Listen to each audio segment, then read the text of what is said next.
this brand is created and the cricket-loving population of this country.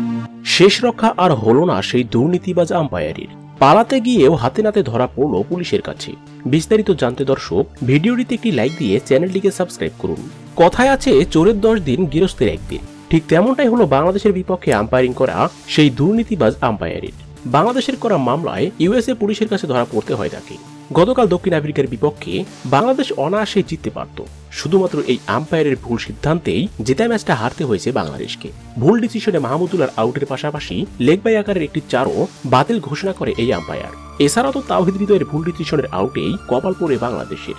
শুধু যে বাংলাদেশের বিপক্ষে এমন আম্পায়ারিং করেছেন তিনি তা কিন্তু নয়, এর আগেও বেশ কয়েকটি ম্যাচে এভাবেই ভুল সিদ্ধান্ত দিয়েছিলেন তিনি।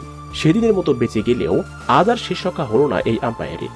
টাইগারদের করা মামলায় শেষ পর্যন্ত আইসিসি বাধ্য হয়েই ইউএস এর পুলিশকে নির্দেশ দেওয়া হয় ওই আম্পায়ারকে ধরার, এবং শেষমেশ ইউএসএ পুলিশও ওই আম্পায়ারকে ধরে এবং জেল হাজতে প্রেরণ করে। তো দর্শক, আইসিসির দেওয়া এমন সিদ্ধান্ত আপনাদের কেমন লেগেছে অবশ্যই কমেন্ট করে জানিয়ে দিন। এ নিয়ে আপনার মূল্যবান মতামতটি আমাদের ভিডিওর কমেন্ট বক্সে। ধন্যবাদ।